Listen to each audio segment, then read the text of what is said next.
The Prophet and the Country by Rudyard Kipling. North of London stretches a country called the Midlands, filled with brick cities, all absolutely alike, but populated by natives who through heredity have learned not only to distinguish between them, but even between the different houses, so that at meals and at evening multitudes return without confusion or scandal each to the proper place. Last summer desperate need forced me to cross that area, and I fell into a motorlesson's control, which began in a market town filled with unherded beeves, carrying red-numbered tickets on their rumps. An English-speaking policeman inspected my license on a bridge. While the cattle blundered and blew round the car, a native in plain clothes lolled out an enormous mulberry-colored tongue, with which he licked a numbered label precisely like one of those on the behinds of the bullocks, and made to dab it on my windscreen. I protested. "But it will save you trouble," he said. "You're liable to be held up for your license from now on. This is your protection. Everybody does it." "Oh, if that's the case," I began weakly. He slapped it on the glass, and I went forward. The man was right. All the cars I met were protected, as mine was still. I reached some county or other, which marked the limit of the witch-doctoring, and entered at twilight a larger-featured land, where the Great North Road ran bordered by wide waywasts between clumps of old timber.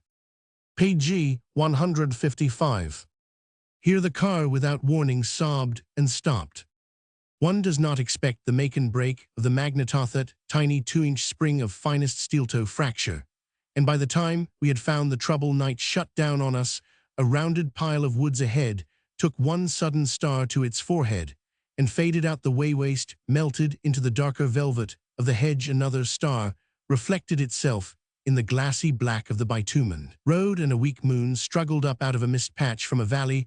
Our lights painted the grass unearthly greens, and the trebles bone-white. A church clock struck 11 as I curled up in the front seat and awaited the progress of time and things with some notion of picking up a toe towards morning. It was long since I had spent a night in the open, and the hour worked on me. Time was when such nights, and the winds that heralded their dawns, had been fortunate and blessed, but those gates I thought were forever shut. I diagnosed it as a baker's van on a Ford chassis lit with unusual extravagance. It pulled up and asked what the trouble might be. The first sentence sufficed, even had my lights not revealed the full hairless face, the horn-rimmed spectacles, the hooded boots below, and the soft hat fashioned on no block known to the Eastern trade above the yellow raincoat. I explained the situation. The resources of Mr. Henry Ford's machines did not run to spare parts of my car's type. Butete was a beautiful night for camping out. He himself was independent of hotels. His outfit was a caravan, hired these months past for tour of Great Britain. He had been alone since his wife died of duodenal ulcer 5 years ago. Comparative ethnology was his present study. No, not a professor, nor indeed ever at any college, but a realtor, a dealer in real estate in a suburb of the great and cultured PG 156 center of Omaha, Nebraska. Had I ever heard of it? I had once visited the very place, and there had met an unforgettable funeral finisher, but I found myself under influence of the night, and my demon denying all knowledge of the United States.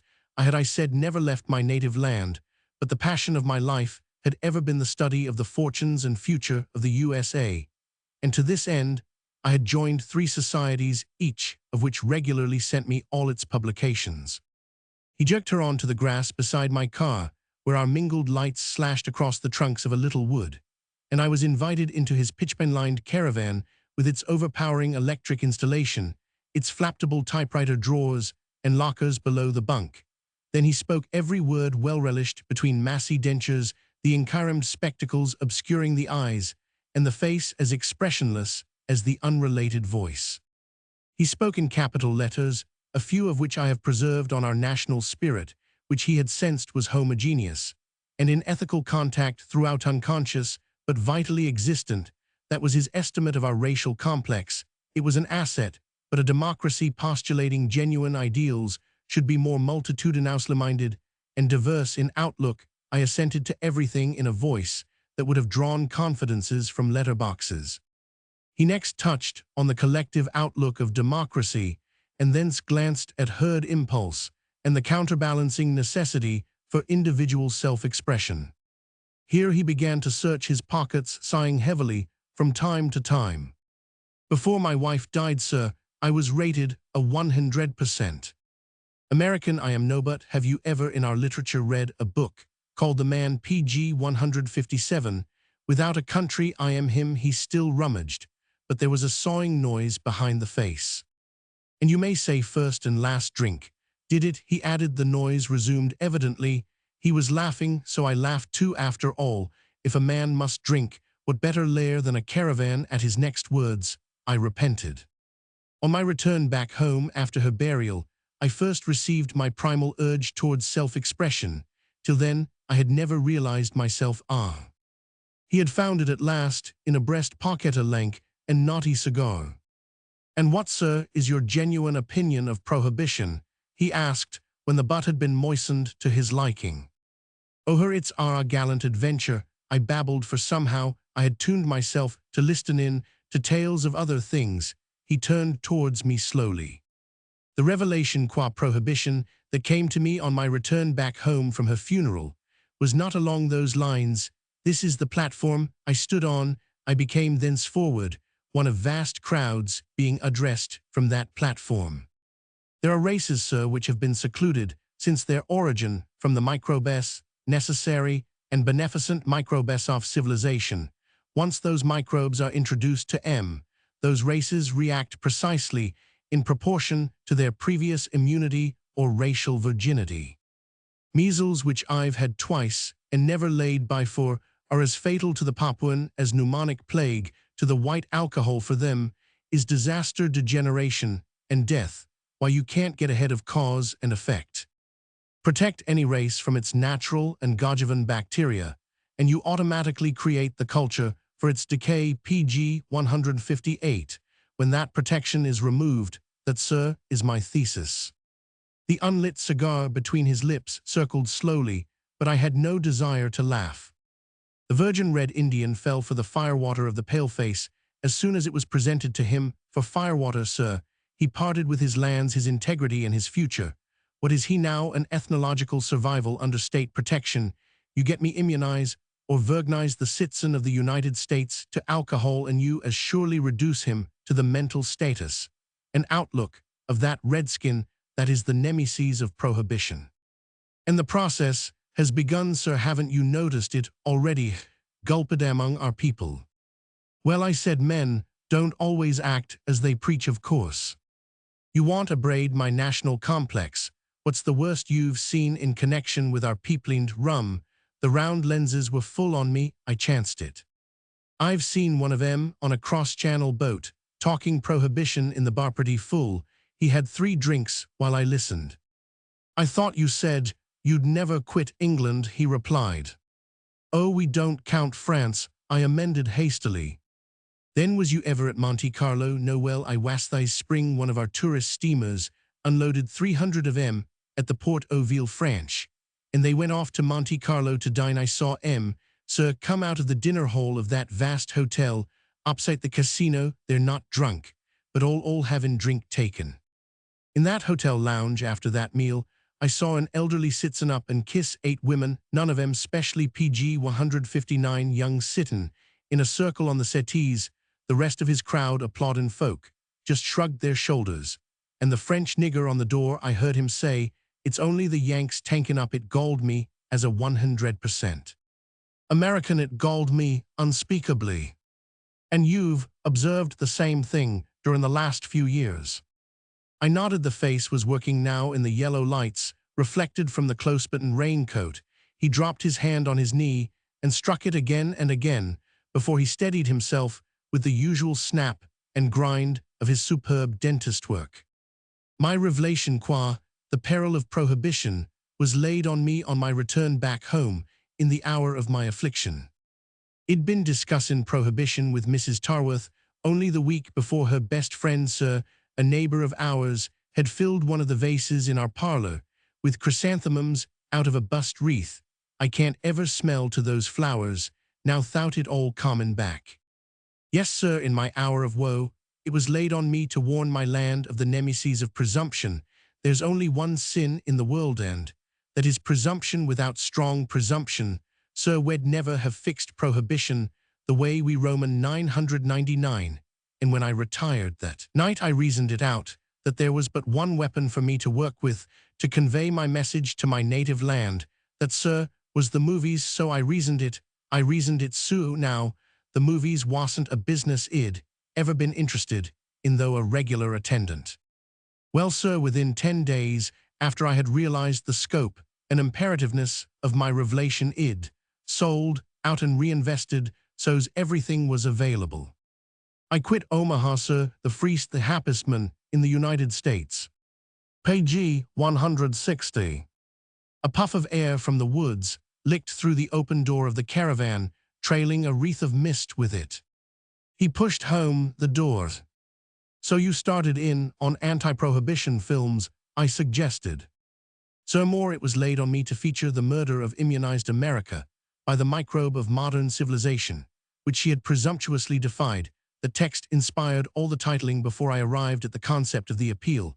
I was months studying the movie business in every state of our union in labor, and Traver Roman 49, the complete concept, sir, with its potentialities, came to me of a Sunday afternoon in Rand Park, Keokuk, Iowa, center of our native pearl-button industry. As a boy, sir, I used to go shelting in after mussels in a shantyboat on the Cumberland River, Tennessee, always hopping to find $1,000 pearl. The shell goes to Keokuk for manufacture. I found my pearl in Keokuk where my concept came to me, excuse me. He pulled out a drawer of card-indexed photographs. Beneath the bunk ran his long fingers down the edges and drew out 3. The first showed the head of an elderly red Indian chief in full war paint, the lined lips compressed to a thread, eyes, wrinkled nostrils of flare, and the whole face lit by so naked a passion of hate that I started. That, said Mr. Tarworth, is the spirit of the tragedy both of the Red Indians, who initially, and of our whites, who subsequently sold themselves and their heritage for the firewater of the paleface. The captions run in diapason with that note throughout, but for a film appeal, you must have a balanced leitmotif interwoven with the footage. Now this close-up of the red man I am showing you punctuates the action of the drama. PG 161. He recurs, Sir, watching the progressive degradation of his own people from the advent of the paleface, with liquor up to the extinction of his race. After that you see him again, more and more dominant, brooding over and rejoicing in the downfall of the white American, artificially virginized against alcoholic, identical cycle, repeated. I got this shot of him in Oklahoma, one of our western states, where there's a crowd of the richest Red Indians drawing oil royalties on earth. But they've got a historical society that chases them into paint and feathers to keep up their race pride. And for the movies, he was an Episcopalian and owns a Cadillac. I was told the sun in his eyes makes him look that way. He's indexed as Ruminth Cup. That's the element of popular appeal. But say the voice softened with the pride of artistry ain't he just it for my purposes. He passed me the second photo, the cigar rolled again, and he held on. Now in every film appeal, you must balance your leitmotif by balancing the sexes. The American women, sir, handed prohibition to us. While our boys were away savin' you, I know the type born and bred with it. She watches throughout the film what she's brought about, watches and watches, till the final catastrophe. She's woman triumphant, balanced against Ruminth Cup's degraded male. I hunted the whole of the Middle West for her in vain, for I remember it not Jordan, but Abana and Parfum, Mrs. Tarworth's best friend at home. I was then in Texarkana, Arkansas, fixin' up a deal I'll tell you about, but I broke for Omaha that evenin' to get a shot of her. When I arrived so sudden, Shesha thought, I guess, I meant to make her number 2, that's her, you wouldn't realize the type, but it's it. Page 162. I saw the trained sweetness and unction in the otherwise hardish, ignorant eyes, the slightly open, slightly flaccid mouth, the immense unconscious arrogance, the immovable certitude of mind, and the other warning signs in the poise of the broad-cheeked head. He was fingering the third photo. And when the American woman realizes the scope and the impact and the irrevocability of the catastrophe which she has created by her presumption, she registers despair. That's Herat, the finale. It was cruelty beyond justification to have pinned down any living creature in such agony of shame, anger, and impotence among life's wreckage. And this was a well-favored woman, her torment launched on her as she stood gripping the back of a stamped velvet chair. "And so you went back to Texarkana without proposing," I began. "Why, yes, there was only 4 to 7 minutes between trains. I told her so, but I got both shots." I must have caught my breath, for, as he took the photo back again, he explained, "In the movie business, we don't employ the act tool. This is only the basis we build on to the nearest professional type that secures controlled emphasis of expression. She's only the basis." I am glad of that, I said. He lit his cigar and relaxed beneath the folds of the loose coat. "Well, sir, having secured my leitmotifs and sexbillances, the whole of the footage covering the downfall of the Red Man was as good as given me by a bust congregational church that had been boosting prohibition near Texarkana. That was why I'd gone there. One of their ladies, who was crazy about our national dealings with the Indian, had the details documented in PG 163 Washington, and the resultant film must have cost her any God's dollars you can name. It was all there, the Red Man partin' with his lands and furs and women to the early settlers for rum, the liquor fights round the trading posts, the government agents swindlin' 'em with liquor, and the Indians goin' mad from it, the Black Hawk, or the winnin' of the Westby rum mainline, whole jugful of shame. But that film failed, sir, because folk in Arkansas said it was an aspersion on the national honor. And anyway, buying land needful for our inevitable development was more Christian than the bloody wars of monarchical Europe.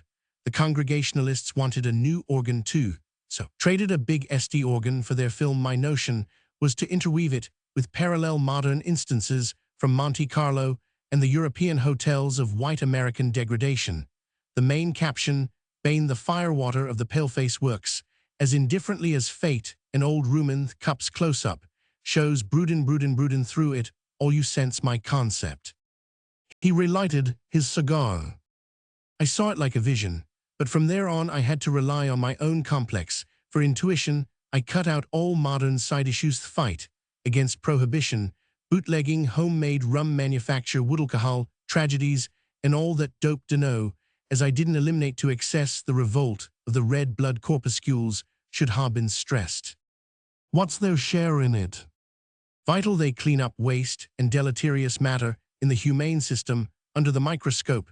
They rage like lions, deprive of their job by sterilising and virginizing the system, and the red blood corpuscles PG 164 turn on the humane system and destroy it bodily, mentally too. Meb, ain't that a hell of a thought?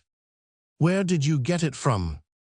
It came to Muith, the others, he replied, as simply as Ezekiel might have told a fellow captive beside Chebar. But it's too high for a democracy, so I cut it right out for film purposes. I assumed that at an unspecified date, the United States had become virginized to liquor. The taint was out of the blood, and apparently the instinct had aborted. The triumph of presumption is the caption, but from there on I fell down, because, for the film appeal, you cannot present such an epic without featuring confirmatory exhibits, which of course haven't as yet materialized. That meant that the whole cultural aspect, that civilization of the future, would have to be built up at Hollywood, and $500,000 wouldn't cover it. The vision of virginized civilization, a hell of a proposition. But it don't matter now. He dropped his head and was still for a little. "Never mind," I said. "How does the idea work out in your mind?" "In my mind, as inevitably, sir, as the Red Man's fall through rum. My notion was a complete cultural expose of a sheddominated civilization built on a virginal basis qua alcohol, with immensely increased material productivity. Say there'd be money in that, from big businesses demonstratin' what they'll produce 100 years hence, and a sidewipe at the practically non-existent birth rate." "Why that too?" I asked. He gave me the reasoner, perfectly sound, one which has nothing to do with the tale, and went on. "After that vision is fully realized, the end commences PG 165 remorselessly, for the white as for the red. How? The American woman, you will recall the first close-up of that lady I showed you interweaving throughout the narrative, having accomplished all she set out to do wishes to demonstrate to the world the integral significance of her lifework. Why not? She's never been blamed in her life, so deliberately out of high presumption, the American woman withdraws all inhibitory legislation, all barriers against alcohol to show what she has made of her men. The captions here run the zenith of presumption. America stands by her self-guide and savior of humanity. Let evil do its damnedest. We are above it. Say, ain't that a hell of a thought? A bit extravagant, isn't it? Extravagance in the life of actual men and women. It don't exist well anyway. That's my top note before the debacle. There's an interval. While the great world wave is gathering to sweep aside the children of presumption, nothing eventuates for a while. The machine of vergnized civilization functions by its own stored energy. And then the world wave crashes down on the white, as it crashed on the red skin. All this while old Ruminth Cup is growing more and more dominant, as I told you, but now owing to the artificialized mentality of the victims and the immune population. Its effects are cataclysmic. The alcohol appeal held back for 5 generations wakes like a cyclone. That's the horror I am stressing, in Europe and Asia, and the ghetto exploit America. A vergnized people let go all holts and part with their all. It is no longer a damnation but an obsession. Then a possession, then come the leveled bayonets of Europe. Why so? Because the liquors peddled out PG 166, sir, under armed European guards, to the elderly pleading American whites, who pass over their title deeds, their businesses, factories, canals, skyscrapers, town lots, farms, little happy-looking homes, everything for it. You can see wadding into the ocean from Oyster Bay to Palm Beach under great flowering sunsets of national decay to get at the stuff sooner, and Europe's got by the gullet peddling out the cases, or a single bottle at a time, to each according to his need under the leveled bayonets of Europe. But why lay all the responsibility on Europe? I broke in. Surely some progressive American liquor trust would have been in the game from the first. Sure, but the appeal is national, and there are some things, sir, that the American people will not stand for. It was Europe, or nothing otherwise. I could not have stressed the effect of the leveled bayonets of Europe. You see those bayonets keep in order in the vast cathedrals of the new religions, broken whiskey bottles round the altar, the priest himself old and vergnized, pleading and praying with his flock, till in the zenith of his agony and his denunciations, he too falls and wallows with the rest of extravagant no logic. And so it spreads from west to east, from east to west, up to the dividing line, where the European and the Asiatic Liquor Trust has parceled out the land. Oh, presumption, no paltry rumpidlin at trading posts this time, but mile-long electric freight trains surging and swooping from San Francisco and Boston with their 7,000 ton of alcohol till they meet head-on at the liquor line, and you see the little American people fawning and pleading round their big wheels and trying to slip in under the leveled bayonets of Europe to handle and touch the stuff, even if they can't drink it. It's PG 167, horrible, horrible, the wages of sin, the death of the she-dominated sons of presumption. He stood up, his head high in the caravan's resonant roof, and mopped his face. Go on, I said. There ain't much more. You see the devergnized European and the immemorially sophisticated Asiatic, who can hold their liquor spreading out and occupying the land. The signs in the streets register that like a lava flow in Honolulu. There's just a hint, too, of the return of the great scourge and how it fed on all this fresh human meat, just a few feet of the flesh, rotten off the bonus aim, as when Syphilis originated in the Renaissance epic. Last of all date not specified will be the herding of the few surviving Americans into their reservation in the Yellowstone Park by a few slouching crippled remnants of the Redskins. Get me? Presumption's ultimate reward. The wheel comes full circle, and the final close-up of Ruminth Cup, with his hate mission accomplished. He stooped again to the photos in the bunklocker. I shot that, he said, when I was in the Yellowstone. It's a document to build up my last note on there. A jest, a party of tourists watching grizzly bears racking in the Hotel Dumfeeps. They keep to show that wet light hits back well off their clothes, don't it?